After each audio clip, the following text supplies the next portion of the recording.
Bismillahirrahmanirrahim. Assalamualaikum warahmatullahi wabarakatuh.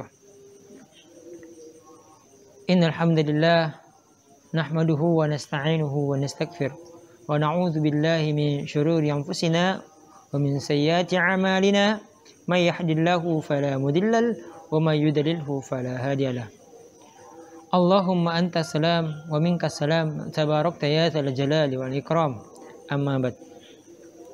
Segala puji bagi Allah Subhanahu wa taala, karena pada saat ini kita masih diberikan kesehatan serta kesempatan untuk bertetap ruah dan bertetap muka di tempat yang penuh barokah ini.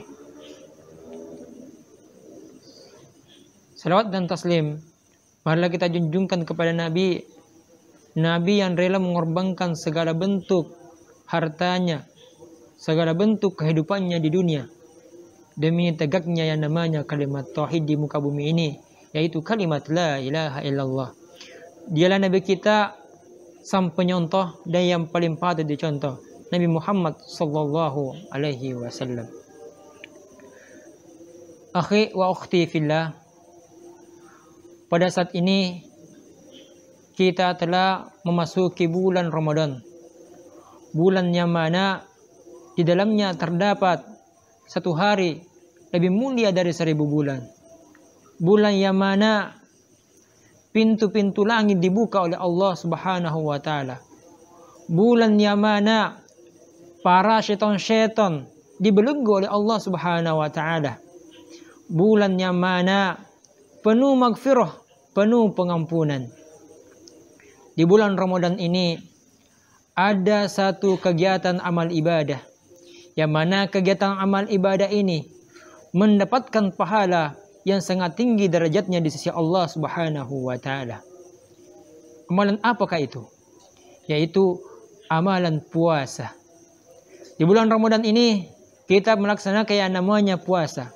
Akan tetapi banyak di antara kita melaksanakan ibadah puasa tidak mendapatkan nilai pahala di sisi Allah Subhanahu wa taala.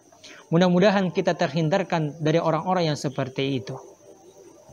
Akhi wa ukhti fillah, ada beberapa cara supaya kita mendapatkan nilai berkualitas di dalam puasa kita. Adapun nilai yang pertama yang harus kita lakukan ketika kita mengerjakan shaum Ramadan, yaitu ikhlas. Agar puasa kita berkualitas, kita harus ikhlas. Ketika kita melaksanakan ibadah puasa, akan tetapi hati kita, segala bentuk pemikiran kita tidak ikhlas karena Allah, maka bisa dipastikan amalan puasa kita tidak berkah dan tidak mendapatkan pahala di sisinya. Karena kenapa? Di dalam berpuasa itu kita dilatih bagaimana kita ikhlas segala bentuk hal, sehingga kita mendapatkan segala bentuk amal ibadah, mendapatkan pahala di sisinya. Sebagaimana sabda Nabi yang berbunyi, innama a'malu binniyah wa innama likulli imri'in ma nawa. Yang artinya adalah sesungguhnya seluruh amal tergantung pada niatnya, dan sesungguhnya setiap orang akan mendapatkan apa yang dia niatkan. Akhi wa ukhti fillah, dengan artian apa? Ketika kita melaksanakan amalan ibadah puasa, akan tetapi di dalamnya kita tidak ikhlas, niat kita tidak ikhlas karena Allah, maka segala bentuk amalan-amalan puasa kita tidak berberkah dan tidak mendapatkan nilai di sisinya. Akhi wa ukhti fillah, sebagaimana hadis Nabi yang berbunyi, hadis yang lain, man shoma ramadanan imanan wa ihtisaban ghufira lahu ma taqaddama min dzambik. Yang artinya adalah barang siapa yang berpuasa di bulan Ramadan karena iman dan pengharapan, maka diampuni dosa-dosanya yang akan datang yang lalu. Dengan artian apa? Ketika misalnya kita melaksanakan, menunaikan ibadah puasa, kita harus benar-benar al-khusyuk. Kita betul-betul harus menghayati, dan segala bentuk amal ikhlas harus kita terapkan supaya kita mendapatkan nilai-nilai puasa yang berkualitas. Akhi wa ukhti fillah, Adapun amalan yang kedua, supaya puasa kita berkualitas, yaitu meninggalkan hal-hal yang membatalkan puasa. Karena begitu banyak saudara-saudara kita melaksanakan ibadah puasa, akan tetapi tidak meninggalkan amalan-amalan yang membatalkan puasa. Apa gunanya dia melaksanakan puasa? Sedangkan dalam puasa ini, kita dilatih untuk meninggalkan segala bentuk amal-amalan yang membatalkan puasa. Adapun yang pertama di antara amal-amalan yang membatalkan puasa, yaitu makan dan minum disengaja. Jadi, akhi wa ukhti fillah, ketika antum mengerjakan amal-amalan ibadah puasa, akan tetapi antum tetap makan dengan sengaja, nah itu bisa dipastikan membatalkan puasa. Kalau misalnya makan tidak disengaja, insya Allah itu tidak membatalkan. Akan tetapi ketika misalnya antum melaksanakan ibadah puasa, akan tetapi makan dan minum disengaja, udah dipastikan amalan puasa kita batal. Terus yang kedua, yaitu muntah dengan disengaja. Sama halnya yang pertama tadi, ketika misalnya kita muntah dan disengaja, itu akan membatalkan amalan-amalan puasa kita. Terus yang ketiga adalah meniatkan berbuka. Jadi ketika kita melaksanakan ibadah puasa, kita tidak boleh meniatkan berbuka. Karena kenapa? Karena niat merupakan rukun puasa, maka niat berbuka berarti membatalkan puasa. Jadi, akhi wa ukhti fillah, ini harus diperhatikan.